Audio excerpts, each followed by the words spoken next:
Hi, this is Michael Buffer, and welcome to the BoxHard Podcast. Hello, everyone. This is Mikey Garcia. Yo, it's your boy, the odd guy himself, Malik King Scott. Hi, I'm Charlie Edwards. This is Fast Eddie Chambers, and you're listening to the BoxHard Podcast with my main man, Joey Coastman. Hello everybody and welcome to episode 95 of the BoxHard Podcast. I'm your host Joey Coastman. As I've said on the last couple of weeks' shows, I'm not joined by Ayaz. He's took a vacation to New York, but instead we're joined by a man that's been on the show before, a man that's been on many shows, a man that of course is the former WBO super-featherweight champion of the world, Mr. Barry Jones. Barry, thanks for coming on.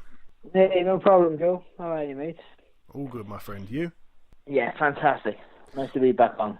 And what I will say to you, Barry, as well, at the moment you're obviously the face of Box Nation, doing the whole thing the other day. What did you make of that?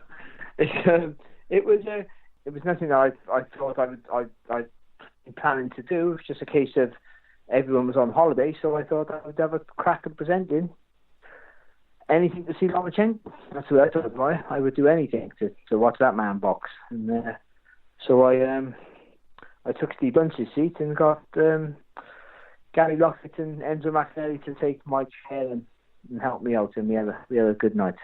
Yeah, no, it was good. It was a good watch. Right, moving on to the reviewing from last week's action. There's a couple of bills to go over. I'm just going to try to whiz through these. We're going to start with the Fantasy Springs Casino in Indio, California. One fight or two fights on that bill really to mention.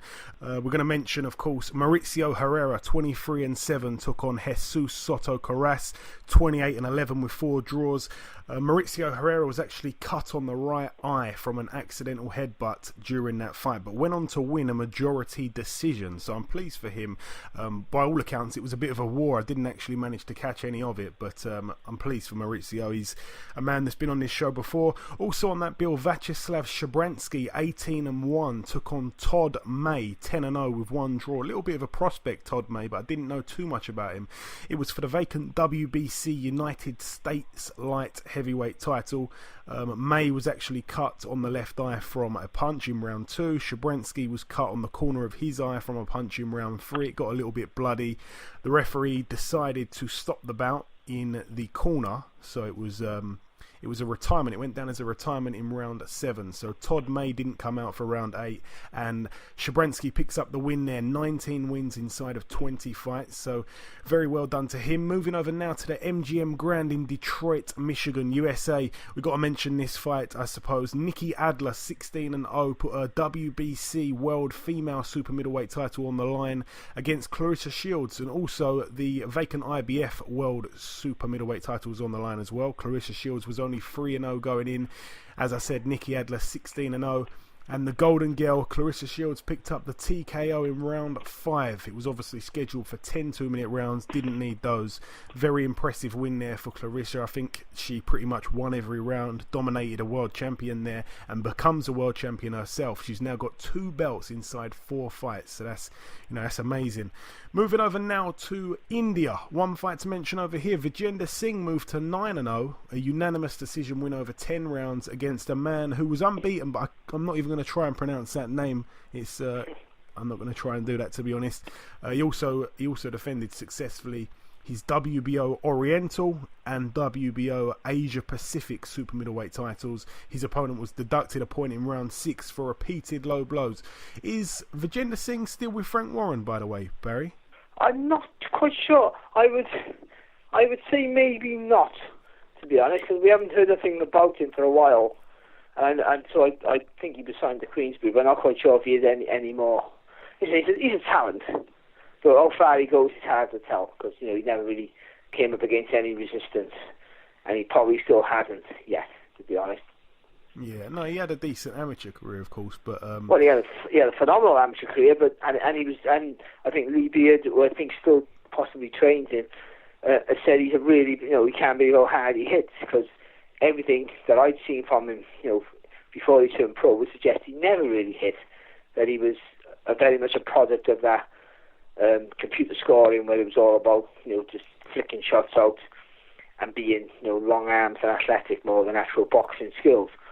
I think a lot of the amateurs, because he was an amateur for a long time and successful at doing that. I thought the transition would have been a struggle for him, but he sort of adapted and showed power quite early. But again, against with no disrespect to his opponents, limited opposition. I think when you've had an amateur career as stellar as the gender thing, then I think you should and you have to be moved along quite quickly, and I think that he hasn't quite done that. But now he's boxing 10 or 12 rounders now, for some sort of titles which are given ratings. So I guess the big fights or the testing fights are very much around the corner for him.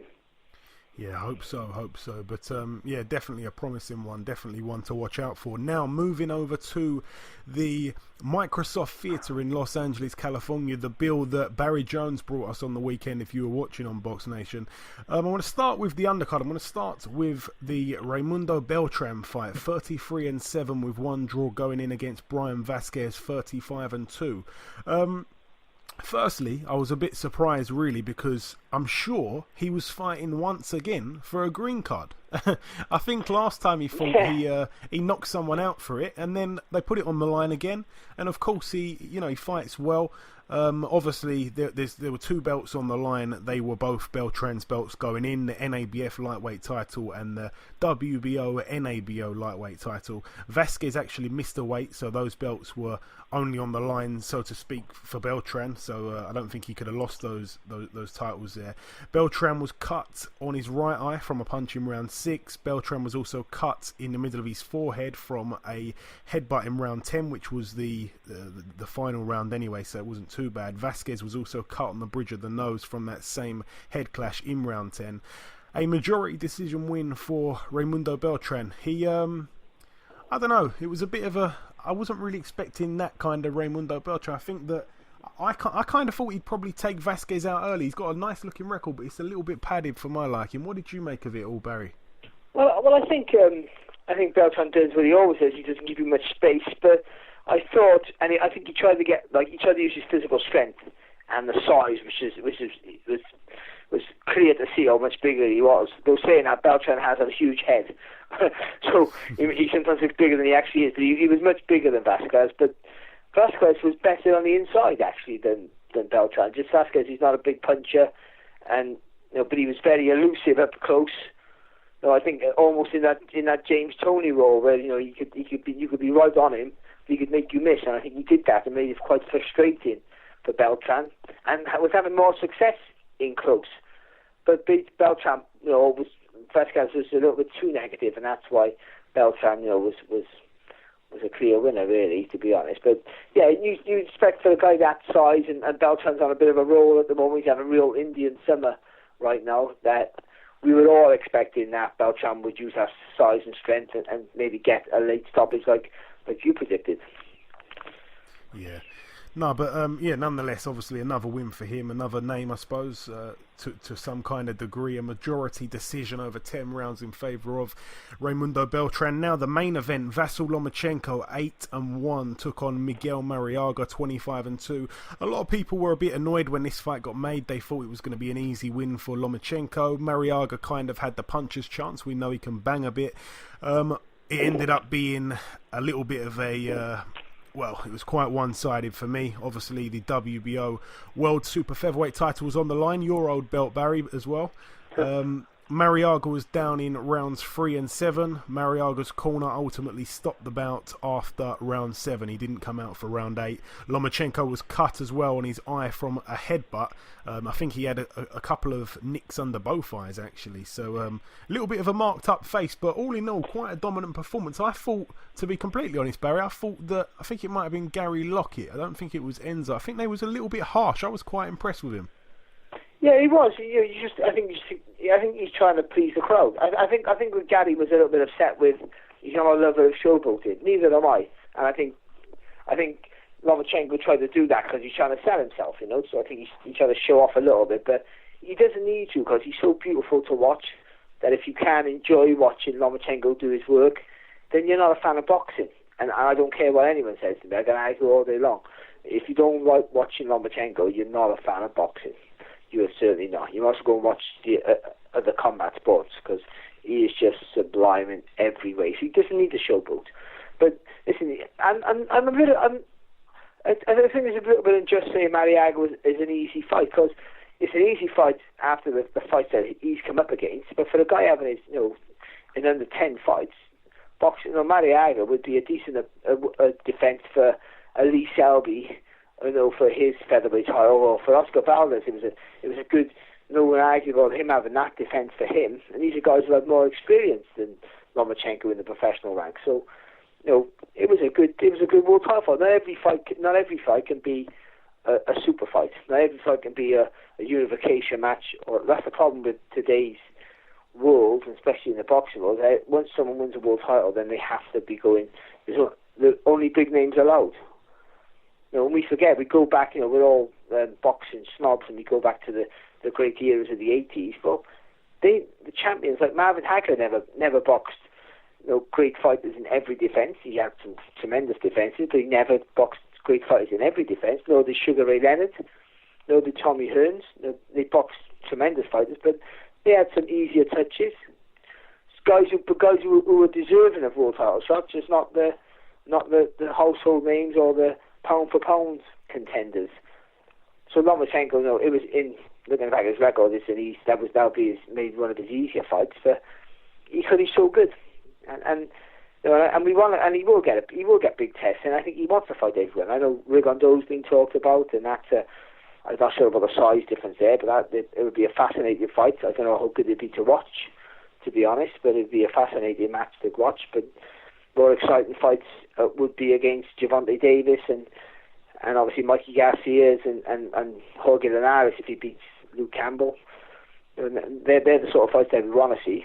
I think for me, the only thing that beats Lomachenko is size, is in moving up in weight until the end. All these little moves and that don't intimidate other opponents. You can't be fighting giants forever until they just put it on you. You're giving away size and strength and reach and everything else. That's the only way he's going to get beat, because he's just one of the most perfect boxers I've ever seen in my entire life. And you look at fighters and you think, you go through stages of going, if I could fight like anyone, I'd pick him. I picked Cotto for a couple of years back. I'd love to be able to box like the way Cotto fights. But now, if I could roll back the clock and box like anyone, it would be Lomachenko. It really would. It really would. Then I would be walking around saying I was the best in the world. Without a doubt, he is something special. He really is. The movement around the body, it's just superb. Shot selections are brilliant. He's not a knockout artist at all, but I think he punches hard enough. He punches through the target. Every sort of Eastern European fighter does the same thing. Even if they're not heavy-handed, they punch right through the target. Lomachenko doesn't seem that way because he's always on the balls with his feet, and he's so fast. But he still does, and that's the third opponent on the trot now he's made quit. Nicholas Walters just threw the towel in out of frustration and feeling sorry for himself. But Sosa and Marriaga now, two tough guys, who didn't want to quit, but they had to, because they just didn't know the corners, saving them from themselves, because they just didn't know what to do. They're getting busted up, and it was only one fighter in the game for those opponents. Yeah, and I didn't dispute that. The only dispute I had was obviously with Nicholas Walters when he literally just didn't want to know. And for a guy of that quality, disappointing because he wasn't getting hurt. Where Sosa and Marriaga were getting hurt and confused, so I could understand that. He was brilliant. I'll just say the same thing in different words all night, but he was absolutely fantastic. And I pity anyone who's got to come up against him. I can't pick anyone to beat him. No, again, only size. I only give Mike Garcia a chance because he's a massive. He's not massive, but he seems like a big lightweight now. Even though he did start his career at featherweight, so there's an argument there that he's moved up like Lomachenko wants to. And even Linares, he started off his career as a featherweight as well. So there's always arguments there that they sort of all started at the same weight. And they're the fights you want to see, and they're the fights where he will get that. I think he's one of the best in the world, pound for pound. But he beats one of them names, and I'm pretty sure he gets that rubber stamp by everybody. Yeah, I certainly agree. But no, very dominant performance. The showboating, I mean, some people, fans of it, I thought it was quite good. It makes it a little bit exciting, but no, very clever. Again, the footwork is just unbelievable. He breaks people's hearts, doesn't he? And as you say, there are 3 people quitting. I remember actually having Jason Sosa on this show, and he was just telling me how really good he is and how unbelievable, and how much of a hard task he is once he's in front of you, throwing punches at will, if you like, and controlling everything. It's funny also that you should mention Marvin Hagler, because somebody that, as you said there, he had a couple of easy touches. Somebody that we'll be speaking to later on in this show's father was an opponent of Marvin Hagler, so it was just a bit of a strange coincidence there. Right, moving on now from Los Angeles. The last bill to mention from last weekend was at the Claridge Hotel and Casino in Atlantic City, Jersey, USA. One fight to mention on this one, the heavyweight Zhilei Zhang. I'm probably saying that a bit wrong. He's a Chinese. He was an Olympian. He picked up a TKO in round 1 against a man called Nick Guivas. Nick Guivas was only 13-7 with 2 draws, but he was down twice in that first round, and the Chinaman Zhang now becomes the quickest man to have stopped him. I think Big Baby Miller maybe took 2 rounds to get rid of him, so Zhang now moves to 17-0. He's a 6'6" southpaw. I'd like to see him in some big fights down the line. Right, that really wraps up the reviewing. That's all the action from last week. There's one last thing to do just before we end part 1, and that of course is to welcome guest number 1. Ladies and gentlemen, please welcome another boxer out of the hotbed of boxing, which is Philadelphia. It's of course heavyweight contender Bryant Jennings. Bryant, welcome to the show. Hey, thank you, man. It's a pleasure. Hey, it's my pleasure, Brian. It truly is. So, Brian, first things first, you've been out of the ring since 2015. That was a bit of a bad year for you in terms of results. However, losing to Vladimir Klitschko and then to the still undefeated Luis Ortiz is really no shame. What do you remember from those fights, BY, and what have you been up to in your time out of the ring? Well, I mean, of course I remember them fights vividly. But, being outside of the ring, I had other issues, that wasn't my fault. Ever since I've been off, I've been learning the game a whole lot more. And, it's just things that, some things you just can't control. But, you're always supposed to, keep your head straight, stay mentally prepared and focus on the future. That's what I've been doing, other things I had no control over. Now, you're returning to the ring on the 19th of this month against Daniel Martz. Now, Daniel is 7 years younger than you. He's got a record of 15-4 with 1 draw. He's also 4.5 inches taller than you. He's 6'7.5", if I'm not mistaken. The one standout name on his resume, however, is the current WBO heavyweight world champion, Joseph Parker. Joseph Parker stopped him inside the first round. What are you expecting from your opponent, and what should we expect to see from you come August 19th? Well, I mean, what I'm expecting from my opponent is, it's for him to actually fight.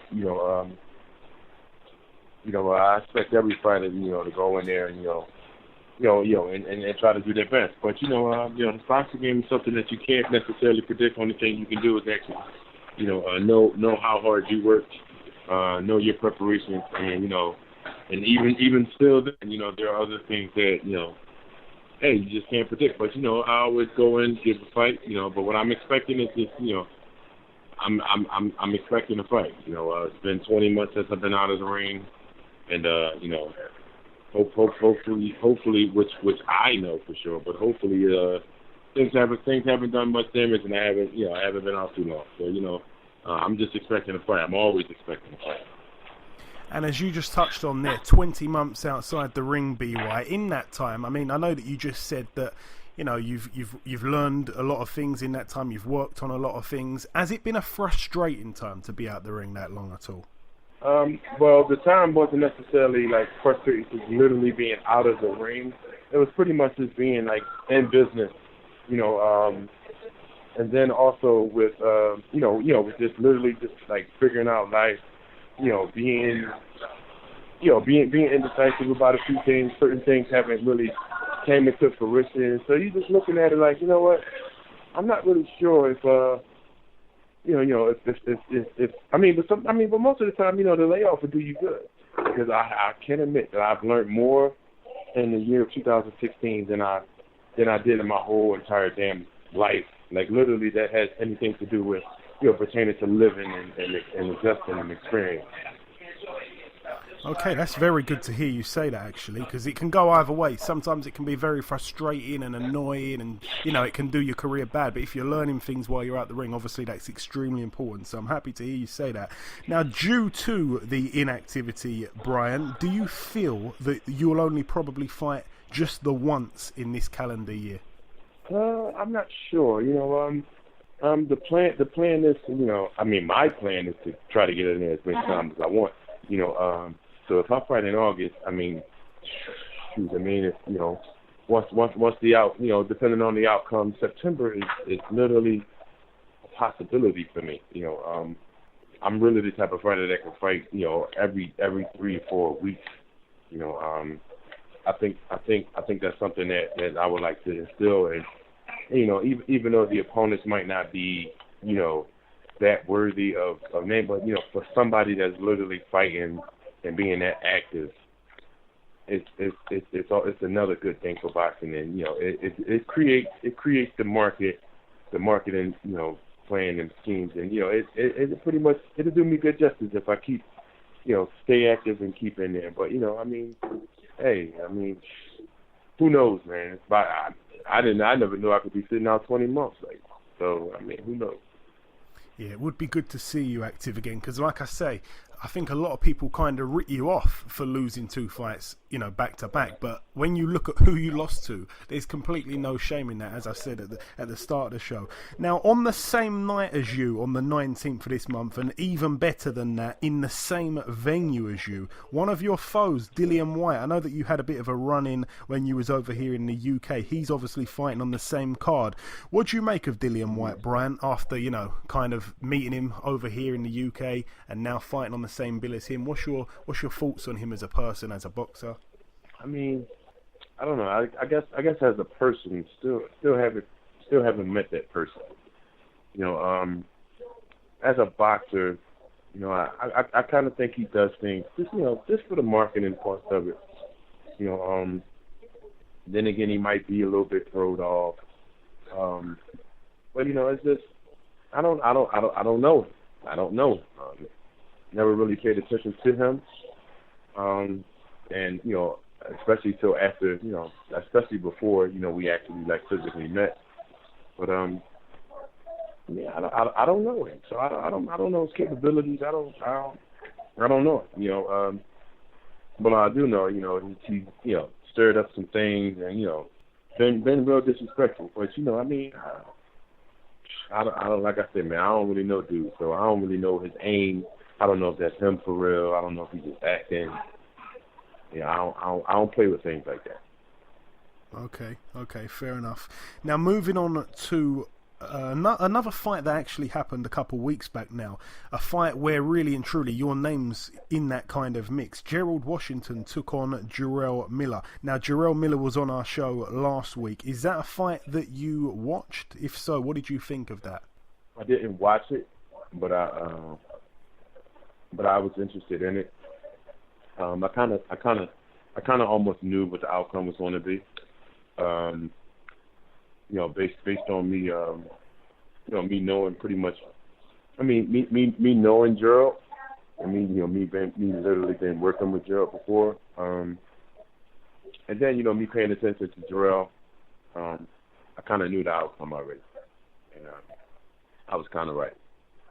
Well, not kind of, I was right. And is that a fight that you can see yourself in the near future? Is that a fight that you fancy, with the winner of that fight obviously being Big Baby Miller? Is that a fight that is he on your radar, or have you not really got a radar at the moment? No, I don't really have a radar. Me and Jarrell, we're kind of like two of the same type of people.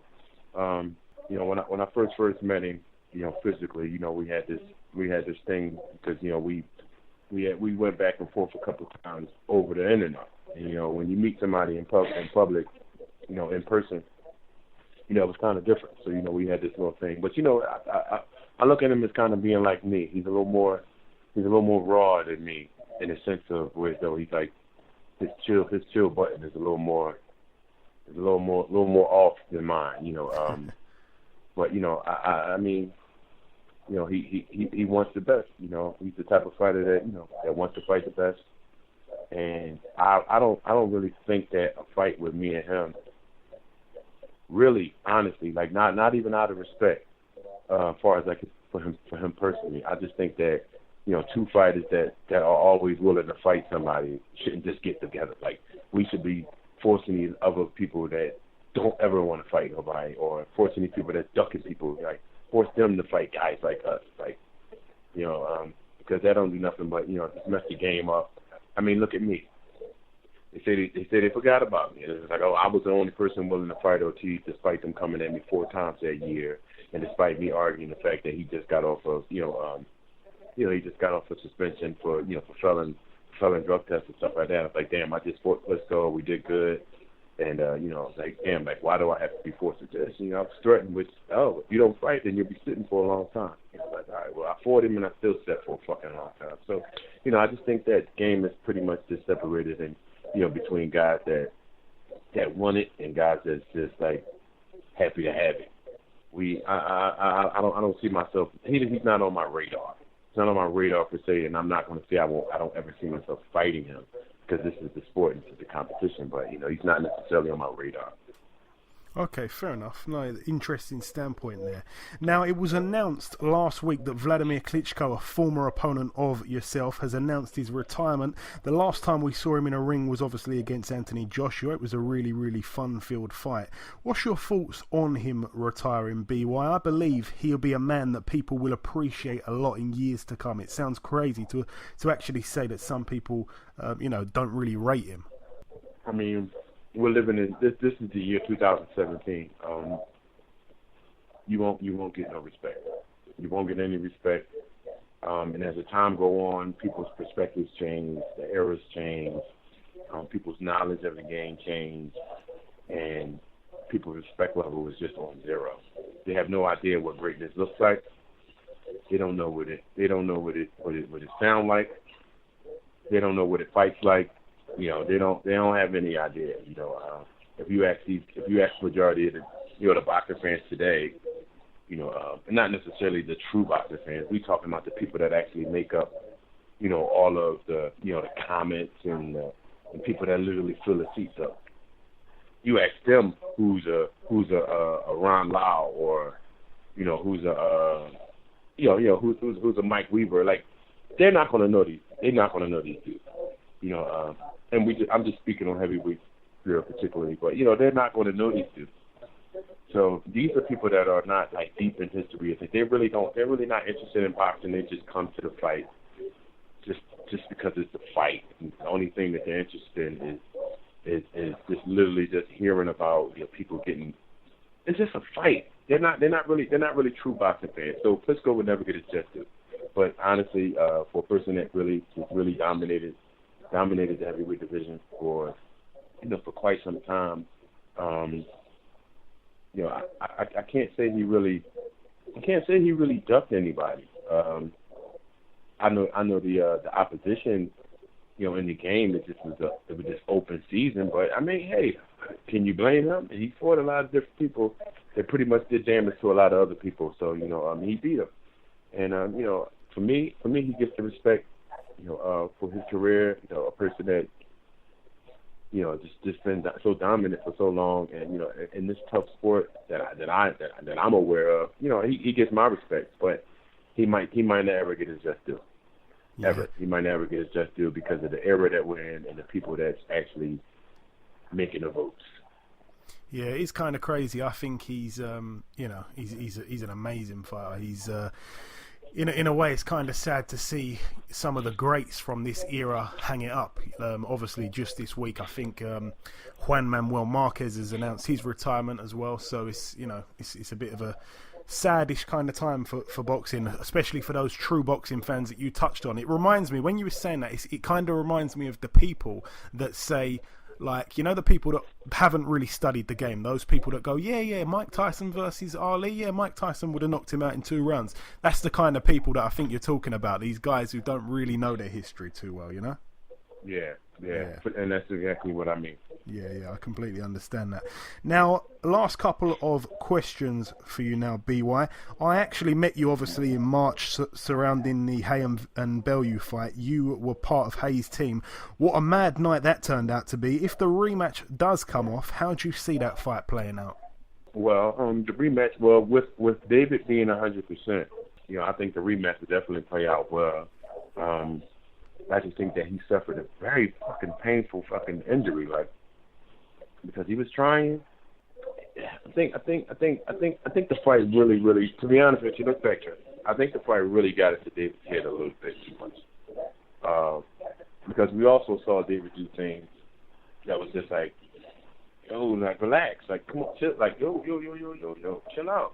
Because he tried to literally just take his head off as if Tony was literally just going to be there for that. Like those are things that a more experienced, more polished boxer, such as David himself, the older David, would have pretty much took his time with, set that up a little more than that. So I think that certain things that he did in the fight actually caused his injury. Despite being a little, maybe a little hurt or maybe a little injured, previously, but I just think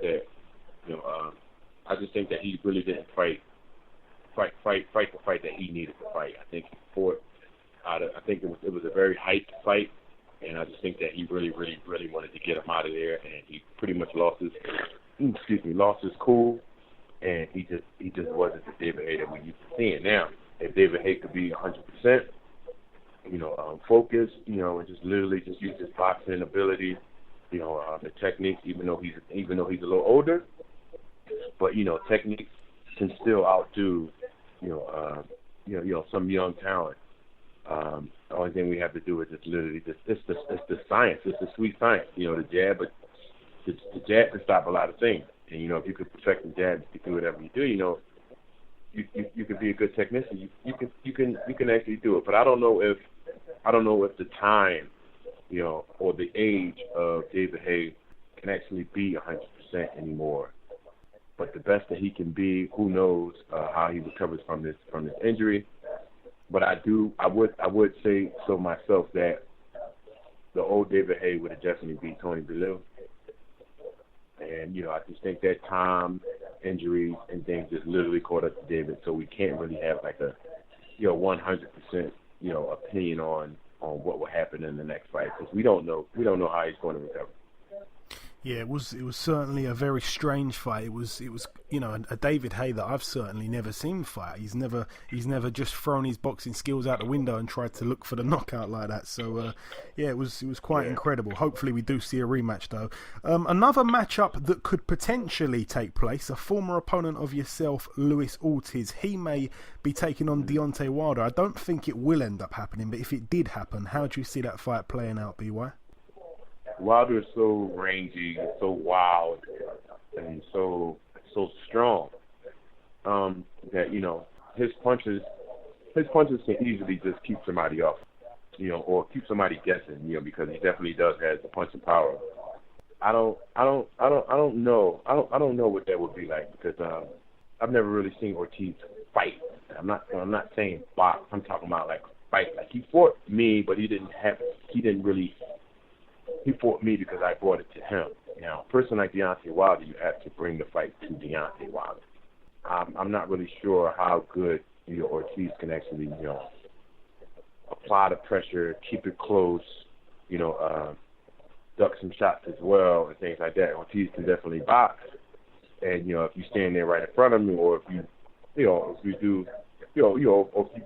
just be an open target, he could definitely be dominant, but I'm not sure about running into some shit that Wilder is just going to be, going to throw. I mean, it'll definitely be an interesting fight. It'll be one of those fights you just have to see. They just literally just play out the way they play out, stay on the edge of your seat, because anything can happen with Wilder. And when you mention Wilder, it just literally gets confusing, because it's just like the dude's not good, but he's just gifted with with the power. And in the size, and the motherfucker will knock you the fuck out. For sure. So it's kind of awkward. As skilled as Ortiz is, it's just hard to really say. Yeah, really, it is. It's hard to really say. I agree. You could probably pick about 10, 15, maybe even 20 heavyweights at the top of the list that you could say, really and truly, they got the skills to beat him. But can they stay away from that big right hand? That's the question, because if he lands it, it's good night. Right, the last two questions for you, BY.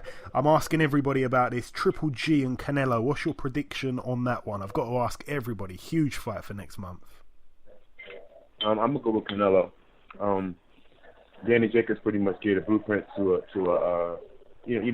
Triple G. And literally just by being that close, or literally bringing the fight to him in that way, I think Triple G pretty much, he possesses a lot more power when he's actually stalking. And Canelo's pretty good in the pocket.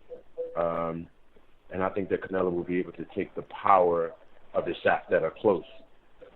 Now, Canelo tries to box, which he can, but I'm just saying if Triple G stalks better than Canelo boxes, Triple G just has that range and just laying them good shots. And I don't know, because Triple G is a one shot type of dude too. But I just think that more so in the pocket, being rangy in and out, using a little bit of angles, which Canelo does okay, but his footwork is not necessarily good enough to really get out of the way a lot of the times. But I'm gonna go with Canelo within the pocket, some shots, and Canelo throws 5-6 punch combinations, and I'm gonna go with Canelo. And the final real question for you now, BY, before we let you go. I ask everybody this question when we speak to somebody from overseas. I want to ask you, who's your favourite UK fighter of any era? Can be way retired, can be still active, any era you like. Favourite UK fighter? Favorite UK fighter of any era? Lennox Lewis. Yeah? Yeah, Lennox Lewis. Any reason why? I'm biased because Lennox is a great friend of mine, but also, also great heavyweight. Great heavyweight that has taught me, great heavyweight that has assisted me in a lot of different things, and more so when I give an analysis on individuals, I don't know what they do at home. I don't know who they are outside of the ring. Somebody might be a pedophile or rapist or just a crook or whatever, but we can only literally just classify them for who they are in the ring. But for me, I like to classify people more of a people person. That's why I like people like Andre Ward, because I know him personally. I like people like Bernard Hopkins because I know him personally, and I know the ins and the outs and the character and the demeanor of these dudes. Same with Lennox. He's 100. And Lennox Lewis is a man. Is 100. Yeah, Lennox Lewis is a popular answer, to be completely honest. We get people saying Lennox Lewis. Sometimes we get the odd Ricky Hatton, and most of the time the most popular answer is Prince Nassim Hamed, one of the lower weights. Obviously, people really liked his style. Right, anything that you want to say at all to our listeners at all, Bryant? Just before we let you go, anything you want to say? Well, appreciate the listeners for listening in, tuning in all the way to the end. This is your boy Bryant B.Y. Jennings. August 19th, definitely gonna be a show. I'm definitely gonna put on and do what I need to do. You can follow me on Instagram and Twitter at B.Y. Jennings. Best believe, next heavyweight in the world. Absolutely. Okay, listen, Brian, it's been a pleasure speaking with you. Thank you for giving us some of your time. Best of luck for your fight next weekend, and we're going to keep an eye out for what's next with you. Okay, appreciate it. Thank you. Okay, now it's time for part 2 on this week's show. This part is usually the preview part, but there's literally no action this week, so there's no boxing. We're all going to be able to put our feet up over the weekend, hopefully. It's not too much of a stressful one, but we're just going to move on now to the news. There's been a bit of news this week. I'm going to start with 3 really good fighters, Barry, that have retired pretty much in the last week or so. Obviously, Vladimir Klitschko being one of them. Also, Juan Manuel Marquez has decided to hang up his gloves, even though really and truly he could have probably done it, a couple years ago. He hasn't fought for quite a while now. And also one that pretty much shocked me quite a bit, Tim Bradley's decided to call it a day as well and to hang up his gloves. I'm just really gonna give a sentence on each of them, Barry. I think that Vladimir Klitschko, he kind of rolled back the clock there against Anthony Joshua, put in a fantastic performance, really really exciting fight. If the rematch would have happened, I really just don't know, because I really am one of those firm believers that he had Joshua in so much trouble in that fight, and I'm not overly impressed with the performance and the win from Joshua. I've always said all along that Ooh. No, Barry, I think the Tyson Fury win was better. Oh no, the Tyson Fury, because Tyson Fury beat the Klitschko, who no one thought it could be beat. That's what I thought. It goes down for me as a better win overall. But I think there were more questions. Well, actually, I think the Joshua win was a tremendous win. Oh no, it was. I think because he got hurt and and he had to fight under pressure, and he showed what he had in his heart. He had that gut check where where your bottle can go, and for any weight, but for big weights when you're getting hurt, and they're not used to getting hit, these big guys, as much as the smaller guys do, and he dug it out, and I think that's something you can train. You can't train for that. You either got or you haven't, and now he goes into every fight now, and opponents know that if they hurt him, he's going to come back. He fires back. He doesn't look for a way out. He doesn't look to hold. Doesn't look to hide. He fires back, and that's a dangerous opponent. You got to hurt him and keep him hurt. And I thought it was a tremendous win. I sort of half thought that I thought that Klitschko might have won that fight. I've got to be honest. I wanted Joshua to win, of course. But I sort of thought I think he's going to win Klitschko. I think he might, just style wise, and I thought he would maybe get hold of Joshua. But I think it was a great win. I think it's the right time to retire as well, because the rematch, I'm not sure if he would have got the same success, Klitschko, though it might have been the same sort of fight. But ultimately, Klitschko goes on as an all-time great heavyweight because of longevity and how he dominated the division. I know it might have been a really poor time for quality, maybe. That's what people will say. But you can only fight who's in front of you. He dominated the division in his era. And the second longest reign as a champion after Joe Louis, and so he goes on as a Hall of Famer right there. But he never got the respect of being a warrior. But he got it in that fight, in that defeat. He got the respect of being a warrior because he actually had to show something for the first time in his career. And I think that's the best way to retire, because then he ticked every box. It might be a loss, but he gained more respect for that loss than he did for most of his wins. And I thought it was a great time to retire, because he'd only be fighting for the money, and he's got enough of that.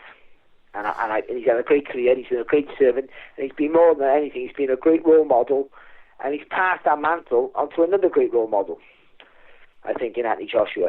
They said we all want to see Tyson Fury back because he's still the heir apparent, because right now, until Tyson gets his act together, Anthony Joshua is the man. Yeah, no, you can't disagree with that. I just think that you're right.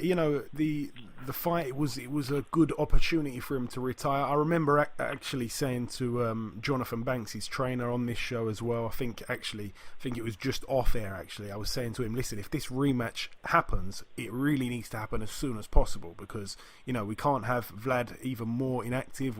Joshua would have learnt from that win there. Getting up, and he's going to be a lot better next time in the rematch. It needs to happen as soon as possible, and he agreed with me on that. And when it was kind of taking quite a while to get over the line, even though from what we're all being told, talks were very progressed, and Eddie Hearn was talking like it was a dead cert he even had a date for it in the United States. Yeah. So a good time to retire, I suppose. But I don't know, in that fight, I just think that it kind of proved to me that Vlad being in his prime, if he was in the ring that night, it'd have been a different story. But I'm pretty sure of that. But I am pretty sure of that, and I think the best Vlad beats the best Joshua. But Joshua, I probably haven't got to his peak yet, so that's a good thing. But listen, time is everything. Would have Joe Carzaghi, who I love, and was a great fighter, would he have beat the Eubank of 5 years before that? Maybe. At that stage of his career, his first world title fight, maybe not. you just don't know, do you? You just want to know, would Steve Collins have beaten Nigel Benn if Nigel Benn was 4 years younger and fresher? Who knows? He might have, but you just don't know. These are questions that, timing's everything.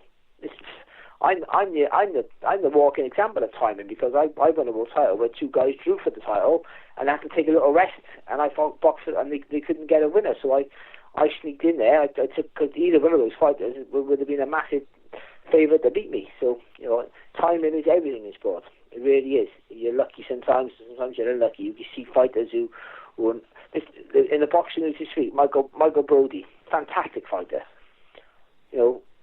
Just couldn't get the timing right. Was unlucky in a couple of fights, and I couldn't get the timing right after that. Then came up against, when he moved at the featherweight, came up against good fighters, and he just couldn't get that world title win. But maybe a couple of years after, a couple of years earlier, he might have been a two-weight world champion, and that's how it goes. But either way, I think it is how it is. And I also think the other names you mentioned there, Timothy Bradley has had a fantastic career. Sort of goes understated a lot, I think, his career, but he had some great wins. Obviously beat Pacquiao, but obviously that was always controversial, the first fight, and he took a bit. And I think his legacy probably suffers because of that. But it's not his fault. But he was a guy who could tough it out, fast hands. He was brave. Could fight when he was hurt. And he's got a career now after boxing, and obviously calling fights for the ESPN. So he's and a proper family man. We all know. You've seen behind the scenes, some of those shows behind the scenes for Timothy Bradley. Son looks like a real lovely man, and so you're happy for the success that he's had.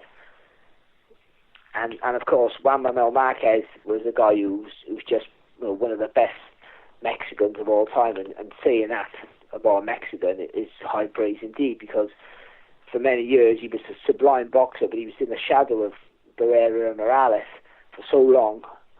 That he was another career that was going to be so understated, because he had two Mexican legends just in front of him for so long.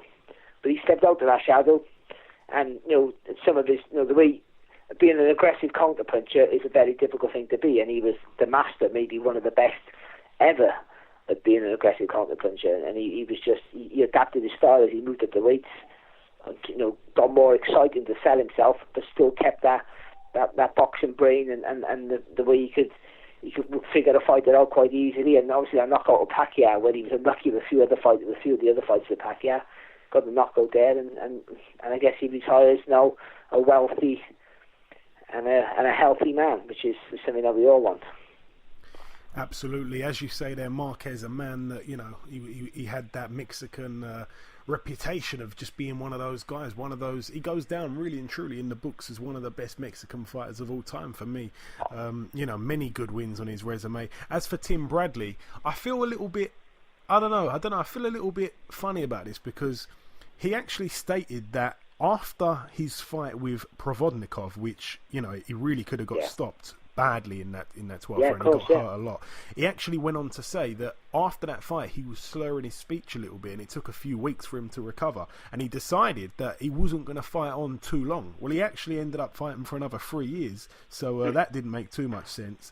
But and after that he ended up taking on, as we just say there, Juan Manuel Marquez. He went on to beat him in a pretty close fight, but a really good win.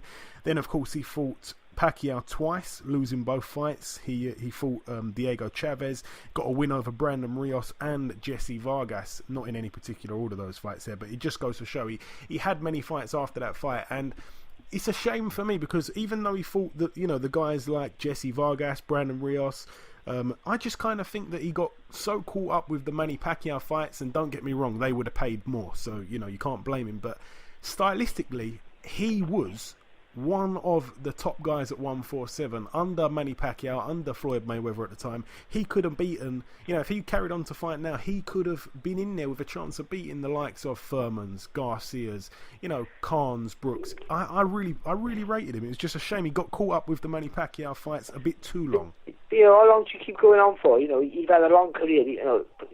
He won the fight against Junior Wicker. I can't remember how long ago that was. 2004, maybe. I'm just guessing, roughly. 2008. Oh, yeah, 2008. It's a long career to have. What's that? That's 9 years ago. There, the careers are short. My career in total was less than 10. It was somewhat 9 years or something. And with a couple of years out there in between that. So, you know, the careers don't span too long. So he was there, and you're hanging on for the money forever, you know, and you can beat these guys, but if the desire's not there, the will's not there, you're just going to get hurt. But one thing for sure, in 5 years' time, the Hall of Fame is going to be Klitschko and Marquez. They walk straight in, first time ballot. Boom, 5 years, they go straight in. Bradley, he probably doesn't make it, but maybe he does in years to come. But he maybe falls a bit short. But the two Hall of Famers retired this year for me, and that's Klitschko and Juan Manuel Marquez. Definitely, absolutely.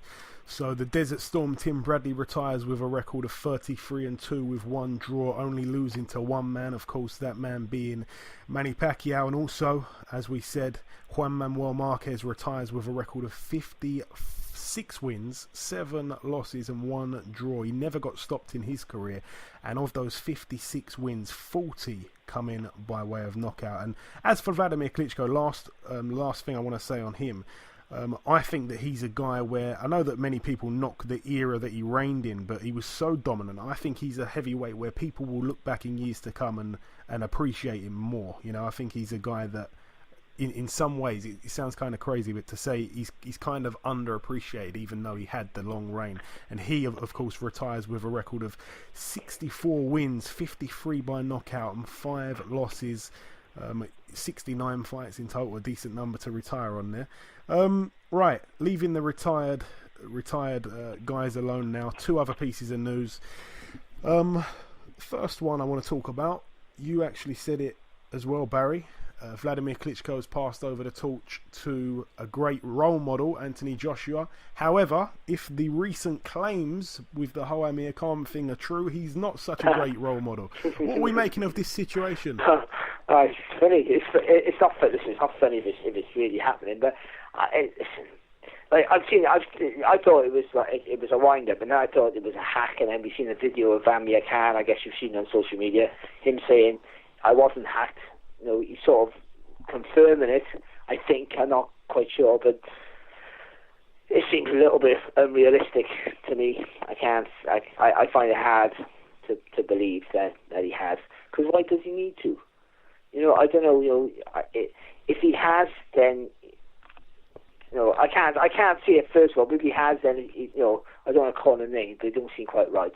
You know, if you know, I understand why some guys will go with any woman because just happy to have attention. I understand that more than most people. But you know, if you can pick most women, like I don't think Anthony Joshua suffers for getting a date. If he's, you know, whether he's into men or women or transgender, I don't know. But whatever he's into, no, but you don't know. You know, you can't assume anything, of course. So, but whatever I doubt he suffers. He's famous. You know, he's a good-looking guy. He's full of muscles. He's 6'6". I'd go out with him, you know. So you know he won't suffer to get it. So why would he want to go with someone's wife, especially someone with a high-profile wife? Well, I can't see it, to be honest. But listen, boxing's a crazy business, and nothing. Things we've seen in recent years, nothing would surprise me. But it's been entertaining. We're entertaining a couple of days, wasn't it, on social media, watching Amir lose the plot a little bit, and Joshua sort of playing up with the jokes, but not really boxing news. To be honest, I'm glad you mentioned that, not the other Pacquiao Mayweather thing fight. That was I'm glad you didn't ask me that. No, do you know what I will say about that fight, actually? It's not a fight? Yeah, well said. No, what I will say about that is Paulie Malignaggi's got his own boxing podcast as well. I think it's called something like I think it's from called Brooklyn From Brooklyn to the World. That's it. Yeah. And he's just released a 2-hour episode this week, and I just listened to it last night. And basically, he talks all about in real detail. Like I say, it's a 2-hour long thing. It's just for people that are listening to me talk now. You may want to go check that out. He literally talks about everything that happened in the whole camp, because obviously it's been widely reported he walked out of the training camp, and it's really interesting to hear some of the stories and what had gone on. It's quite shocking, to be honest, some of the behaviour from Conor McGregor, so it's definitely worth checking that out. And the final piece of news, there's a big fight that's been mentioned. It's going to be happening, I can't remember where, actually. It's just slipped my mind. I should be better than this. But former world champions are getting in the ring, obviously. Anthony Crolla, the the Manchester favourite, takes on the Scottish former world champion Ricky Burns. Manchester. Is it in Manchester? Yeah, it is. Yeah, it's in Manchester. Yeah. What's your thoughts on that fight, Barry? I just want to give my quick take on it. I think it's. Let me just go, Barry. Let me just in. Crawler, for me, I think that obviously, you know, I don't know. I think Crawler's those two fights were with Linares. Even though in the first fight he did okay, the second fight he just looked terrible, to be honest. But then that is against Linares. I'm not silly, but. Ricky Burns, I've said it for quite a while, even though I remember when you last come on, Barry, I kind of sounded like a bit of a hater about Ricky Burns. I'm not. He's a really good guy, but I think he's way past it. And, you know, when we saw him take on Indongo, it was just... It's two guys, really, that have lost very widely to two top guys in their division, and they're getting it on, and I'm not overly excited about it. It's definitely, what I will say is, it's definitely a 12-round fight. No one's getting a stoppage in that fight. Yeah, you would think it would be a 12-round fight. They both very resilient, both can take a good shot, and both fit as well, to be honest, both train hard. But I think it's a fantastic fight. It's not the world level fight anymore that it would have been maybe last year or year before. And you're right, Ricky has gone down from where he once was, and that's because he stopped using his feet. And you can't, and we spoke about this already on about the fight, is you can't go on forever. But, you know, he has a realistic and a good chance of winning this fight, I think, Ricky Burns. If he can get that little in and out movement with his feet, the little jiggly style that he had, you know, that it was hard for boxing to let himself go. Because Anthony's going to try and, you know, as we see with a lot of Joe Gallagher fighters, he's going to get that high, tight defence, putting pressure on you, you know, little feints, putting pressure on you, looking to block and counter every time you let your hands go.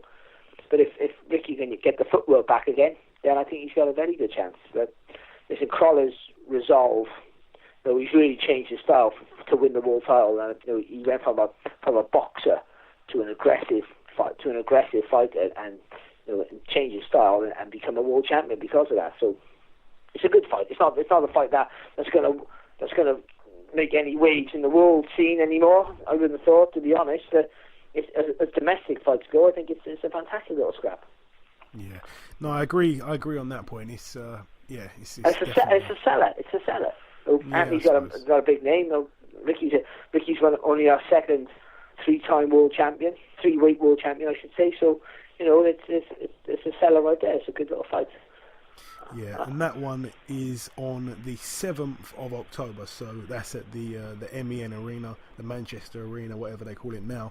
But no, you know, decent. It's a decent fight, I suppose. Obviously, as you say, they're just domestic clash. That's all I'll say about it. What I've seen a few polls online, and most people, quite a lot of people, you know, out of Ricky Burns winning by knockout or decision, out of Crawler winning by knockout or decision, a hell of a lot of people are going with Crawler on points, and I think that's probably a safe bet from my standpoint now, even though obviously Ricky's the more, you know, he's got the better wins, he's the more experienced guy at that world level, but most people going with Crawler. I think he could be the fresher, even though it sounds a bit mad, because he's kind of had like a bit of a his career's had a few bits of momentum in it. He was, of course, that's that career. It's been a bit stop-start, so but no, an intriguing fight nonetheless. Right, anything else you want to say, Barry, at all before we bring in guest number 2?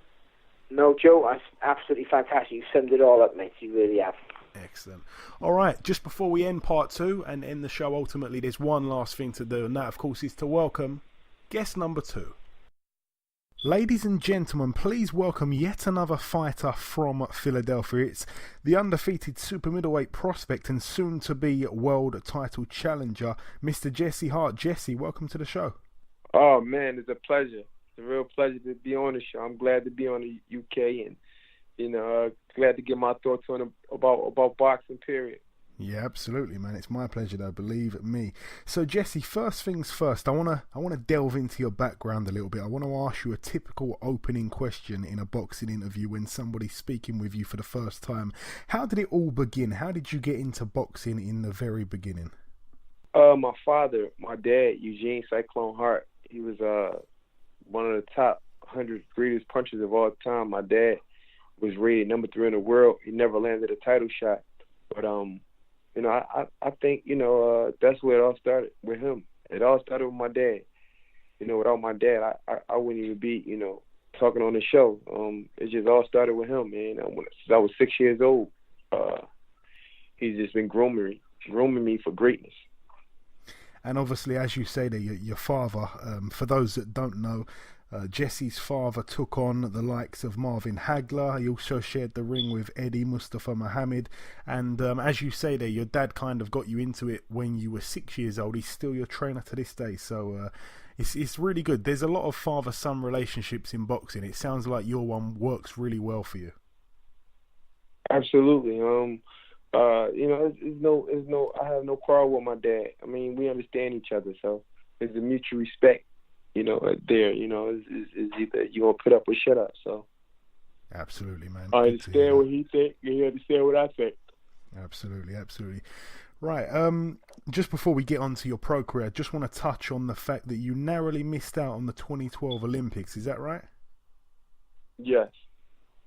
What actually happened there? I know that you fought in some of the trials. I fought Olympic trials here. I won Olympic trials, the actual Olympic trials in Mobile, Alabama. They had this thing called the reload tournament if you didn't qualify in the world championships, because you had to win 3 fights in the world championships to qualify. So I won 2 in the world championships and didn't qualify for the actual Olympics. So I had to come back to the United States and defend my Olympic spot for a second time.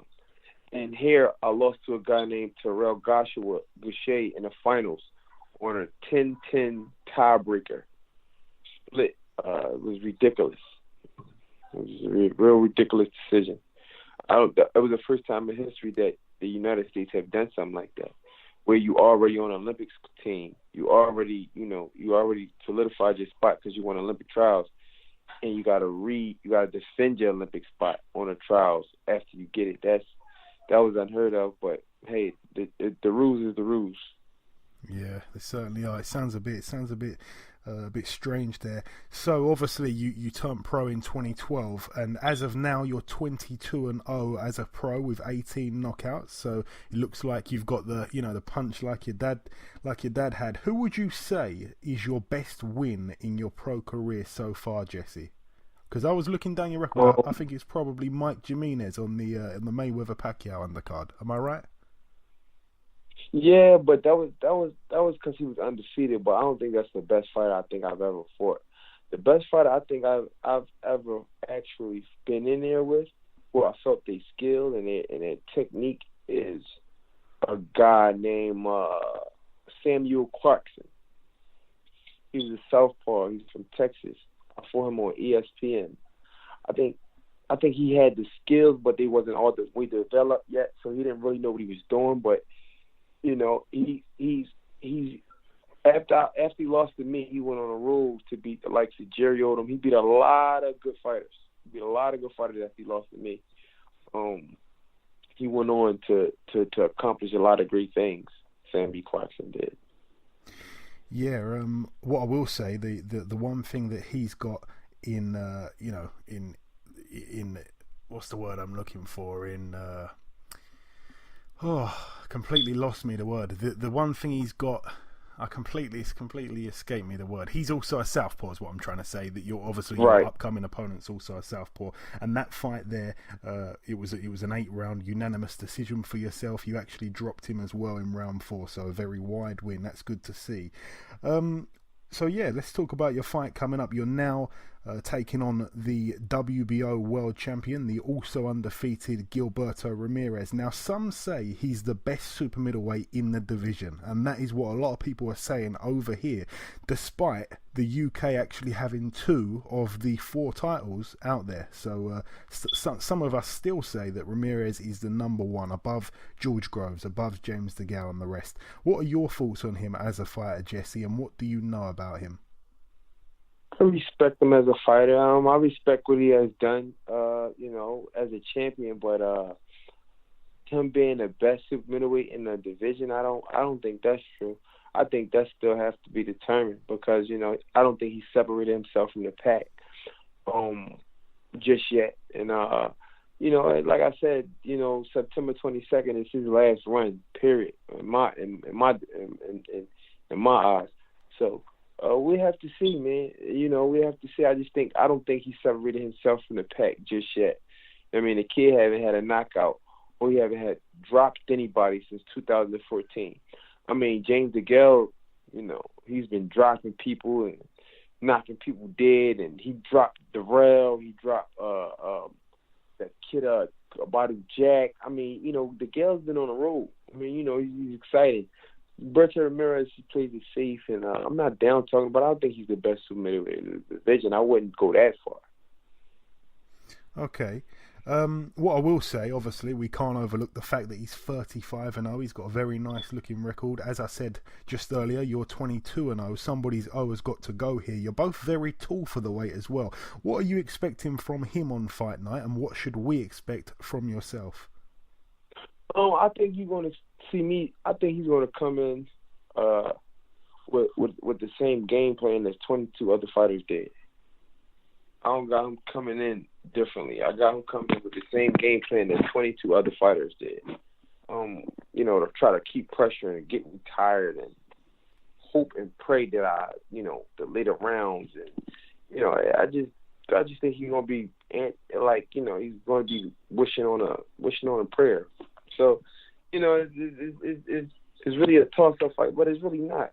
I mean, the kid don't think in there. He's still a kid. He's a young kid at that. He's 26 years old. So he's a young kid. It's just like I said. He's not fully developed mentally. I don't think he thinks on his own. I mean, he does everything that his trainer and them says do. So that's robotic. We call that in Philadelphia robotic mentality. You know, if somebody got to tell you to do something, you gotta force it. We're gonna force him to think on his own. Fight night, I think he's gonna be in trouble. He knows he's gonna be in trouble. I mean, I think, you know, I'm just too strong. I think he's gonna run into something big, and I think that's gonna be the difference in a fight. If we don't stop him, we got him quitting. Okay, big statement. I just said there, obviously, that some people over here say he could be the best at 168. Who do you see as the best man at 168? Well, like I said, you know, that's still up for grabs. You know what I mean? That's still up for grabs. It's still to be determined, because no one has separated themselves yet. I mean, the Gale getting dropped, Tooth knocked out, Groves getting knocked out, coming back to win a title. The WBC super middleweight is really up for grabs now. Caleb Smith is going in on a tournament. There's a lot of great super middleweights out there. Benavidez is getting ready to fight the kid Floyd got. And it's just a lot going on in the division. It's like, you know, the title is just up for the grabs, and we can't determine because nobody had a long run yet. Nobody had a long run at super middleweight to be the super middleweight champion. Out of all the champions, no one had a hellacious run.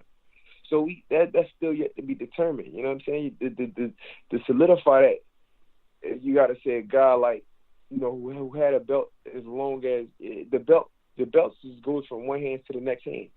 You know what I mean? You have it, I have it. You had that. No one had a long run, so that's still yet to be determined. I can't even say. All right, that's a fair point.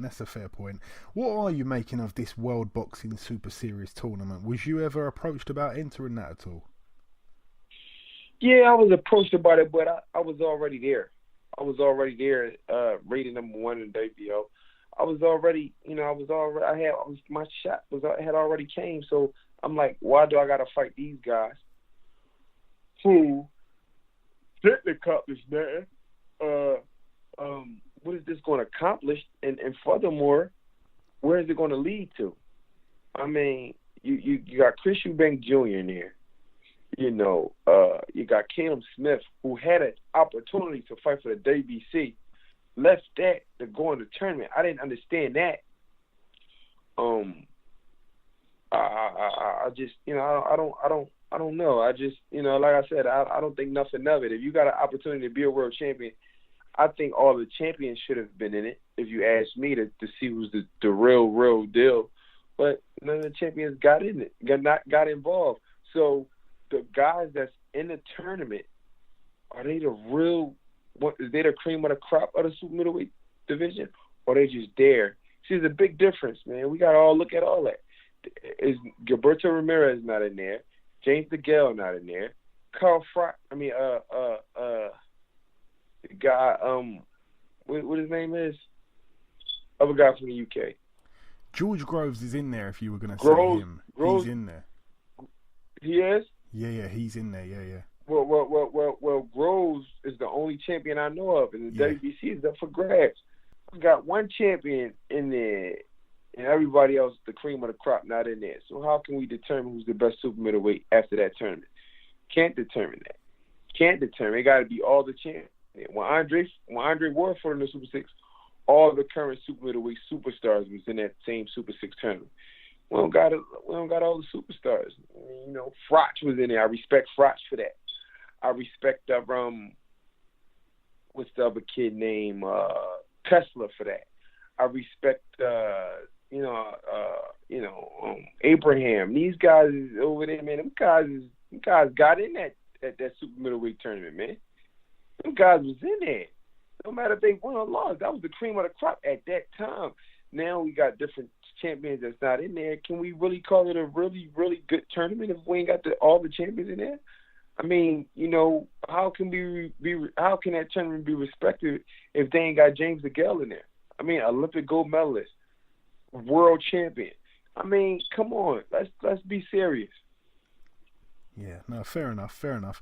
Now, you're not only ranked highly by the WBO. Obviously, this fight is going to be, a mandatory. You're the mandatory, number one ranked WBO. But you're also highly ranked with the WBC, as you all know.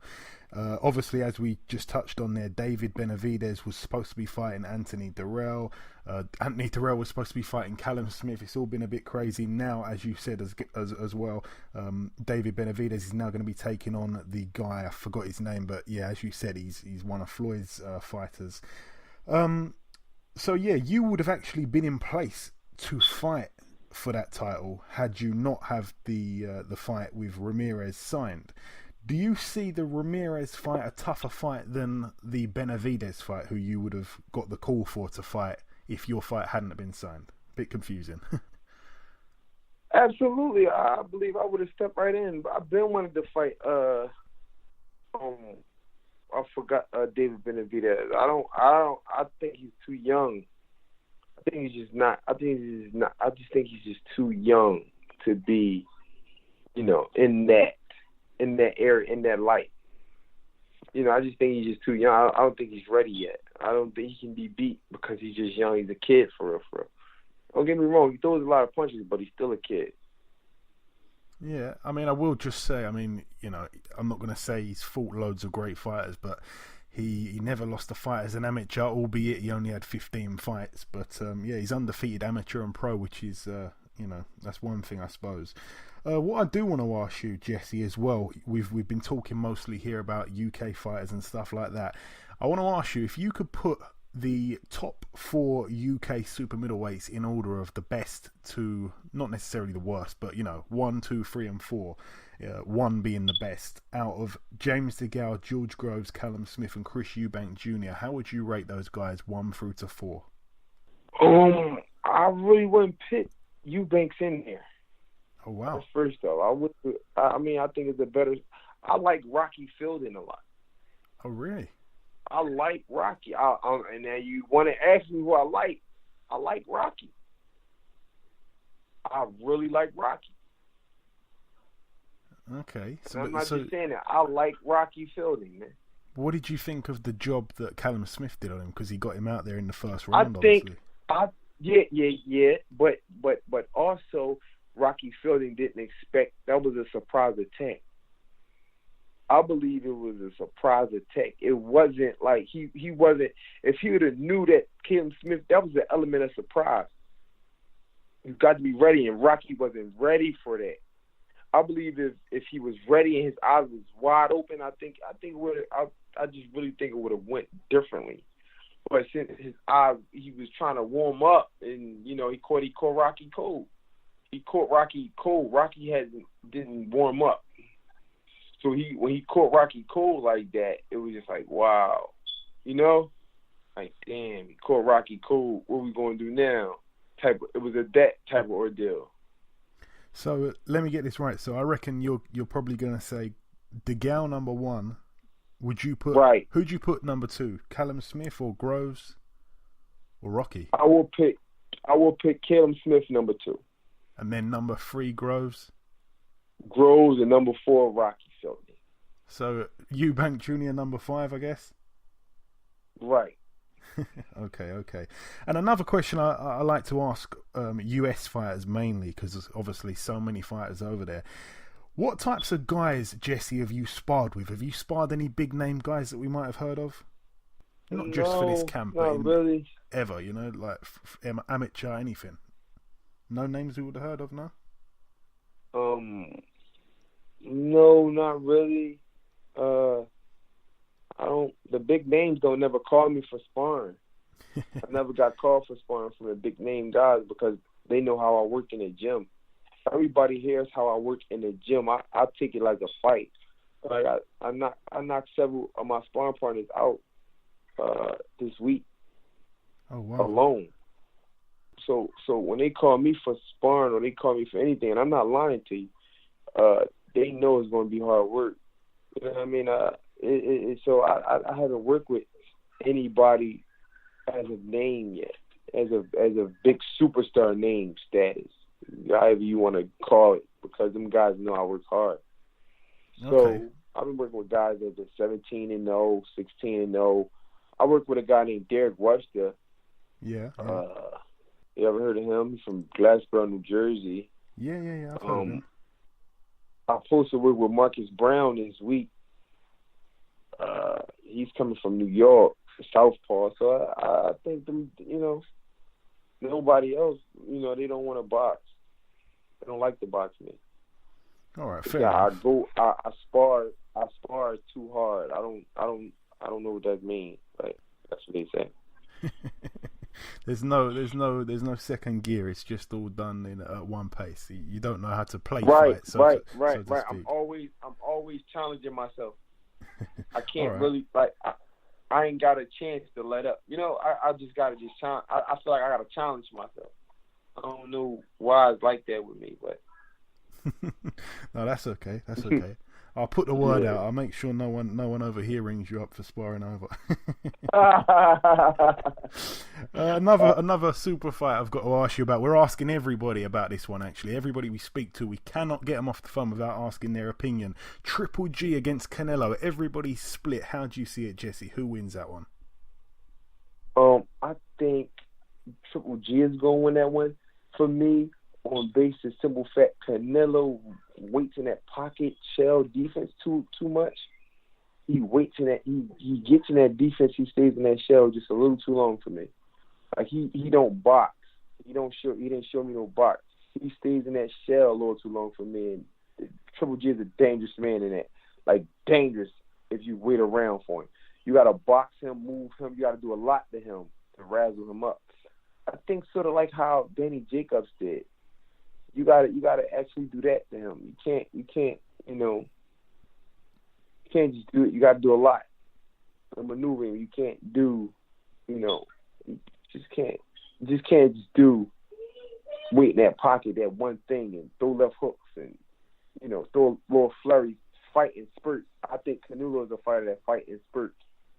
So you can't fight in spurts with him. You gotta do a lot. You gotta do multiple things with him. Be in tip-top condition when you fight Gennady Golovkin.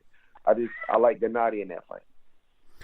And a question again that we have to ask everybody that we speak to from overseas. I want to ask your favourite UK fighter, Jesse, from any era. Can still be boxing now. It can be retired 50, 60 years ago. Anytime, any era.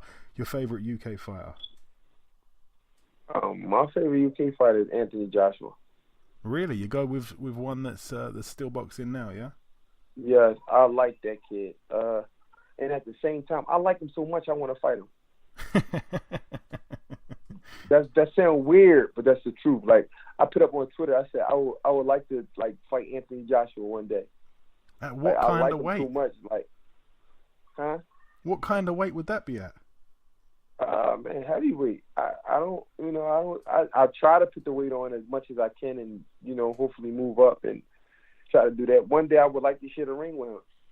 Wow. I like how he brings what I want. He brings that near death experience in there because I like his shot. Like, you know, when Klitschko hit him, he went down, but he ain't stay down. Like, he brings that near death. Like, he's going to fight and try to bring you within an inch of your life. And that's what I want to feel. That's something I want to feel one day. I like how he fight. It does something to me. It makes me want to fight. It drives me to it. I think that fighter catapulted me to a different level. You know, Roy Jones did it, you know, with Ruiz. You know, Bob Fitzgerald did it back in the 1960s or whatever. He went to heavyweight from, you know, middleweight. I just think that fight would be a hell of an intriguing fight. And that's my favorite UK fighter as of right now, Anthony Joshua. You know, I like how he fights. He fights hard, he fights good, and he takes gambles. And that's the type of fighter that, you know, I would wanna. That's my favorite fighter, basically, from the UK. Jesse, I think you're probably the first and last guy that's actually came onto this show and said you actually want a near-death experience in the ring. I mean, I like you, but you sound quite crazy. Yeah, that's the thing. I mean, boxing is crazy. I mean, boxing, to get it, they actually fathom to get in that ring and, you know, try to fight guys, and, you know you can possibly be, you know, go brain dead one day or not leave the ring with all your faculties. You know, that's crazy. I mean, we got a guy over here named Parabon. I mean, guy just, you know, he's in a wheelchair now and he's, you know, a little messed up from a fight. I think you heard of him. I know y'all heard of him over there. Yeah. He's the guy. I think he's got a sister who's been supporting him a lot. Am I right with that? Is that the same guy? Yeah, he's been getting a lot of support. I think, you know, if I'm not mistaken, hasn't Willie Monroe Jr. got quite attached to him? Yeah, Willie Monroe Jr. Yeah. Okay, yeah. And another guy that went brain dead was G-Man over there. He got brain dead when he fought a super-middleweight fight with what's that guy from over the UK name? Nigel Benn. Nigel Benn, yeah. Remember what he did to Mike McCallum? No, not Mike McCallum. Gerald McCullen. Remember what Nigel Benn did to Gerald McCullen? Gerald McClellan, yeah. Gerald McCullen is messed up. So you got to be a crazy individual to even go in there. So in my mind, I say this to myself: why not risk it all one day? You know what I'm saying? And I think Anthony Joshua, like I said, I think he'll bring me to that point. You know, because I want to leave this sport. When I leave, I don't want to leave with no fight left in me. I always say that I want to leave with not an ounce of fight left in me, knowing that I gave it my all, knowing that I gave blood, sweat, and tears. I don't want to leave with an ounce of fight left in me. I want to enjoy retirement life, and I think Anthony Joshua can get all the fight out me, all the fight I got in me. I think he's the one that can get it out. Okay, fair and that's point. That's my favorite UK fighter. I'm not disrespectful. I love that kid. I love how he fights. But at the same time, I think he can get all the fight out of me. Like, I don't like after a fight with Anthony Joshua, I think I can throw the towel in the same way as Vitaly Klitschko just did. Vladimir, yeah. That kid took all the fight out of Klitschko, and I don't care what nobody said. I mean, that when you got a fight like that, and then they say you want a rematch, you say hold it. I mean, that was the best. I think that was the best of Klitschko that we was going to get, and Anthony Joshua just took all the fight out of him. So my point exactly is this: if I get in there with him, I want him to take all the fight out of me, whereas though I can retire peacefully and say, look, I don't got no more left in me. You know. Okay. I'm not gonna say you're wrong. We hear your opinion. It sounds a bit crazy, but it's hopefully a fight that happens down the line if it's one that you want. Hopefully, not too soon, but hopefully down the line. Oh no, not too soon. Not too soon. Just in the near future. Just when I'm ready to say my farewell to boxing, I'm going to try to make that fight happen. Yeah, hopefully one day we see that. And the final real question I've got for you, Jesse, usually sometimes I ask this, sometimes I don't ask this. You're taking on obviously a really good fighter, a current world champion. I'm going to ask you if you've got one. Have you got any kind of prediction for us? I know you kind of said earlier that you can see yourself stopping him, or perhaps him even quitting. Have you got any kind of prediction? My prediction is that I come out the winner with my hand raised, and I predict that the announcer that night is going to say, "In the new WBO super-middleweight champion of the world, Jesse, hard work hard." I just got a feeling I'm going to hear in the new. We certainly hope so, I'll tell you that much. Now, just before we let you go, Jesse, anything that you want to say to our listeners at all, to any UK fans, anything you want to get off your chest before we let you go? I love the UK boxing, man. I've been watching the UK boxing since, I don't know if y'all guys ever heard of the guy that dropped Ali in his first fight. Henry Cooper. Henry Cooper. That guy is like one of my favorite fighters because his grittiness, his determination, and his willpower to never give up. Even though he couldn't see out that eye, it was cut hellaciously. He still wanted to fight Ali, and he still wanted to continue on. I think he symbolized what UK fighters is all about. Never giving up. And that guy, his eye was almost out the socket in that fight. And he prayed, he begged the referee to let him keep fighting. I think he symbolized UK boxing. I love UK. I love the UK boxing fans. Y'all always stick behind y'all fighters. And like I said, man, hopefully I really want to come over there and perform at Wembley one day. And I got to get Eddie Hearn on the phone, talk to Eddie Hearn, because I want to perform over there one day just to get that experience, man. Yeah, I love the UK boxing fans. Like I said, I pray one day that I get the chance to perform over there just to get that experience. Yeah, we certainly welcome you over here with open arms. It'd be brilliant if you do get through your upcoming fight, perhaps a unification with James DeGale sometime next year, summer. Absolutely. What a fight that'd be. Okay, listen, Jesse, it's been a pleasure speaking with you. Good luck for your world title fight on the 22nd of September. And God willing, next time we speak, I'll be speaking to the new WBO super middleweight champion of the world. God willing, man. Thank you. Farewell, mate. This has been a great interview. Okay, and there we have it. Episode 95 is now complete. I've been your host, Joey Coastman. Barry Jones has been on with me for the duration of the show. A big thank you to our two guests, former world heavyweight title challenger Bryant Jennings and future super middleweight world title challenger Jesse Hart.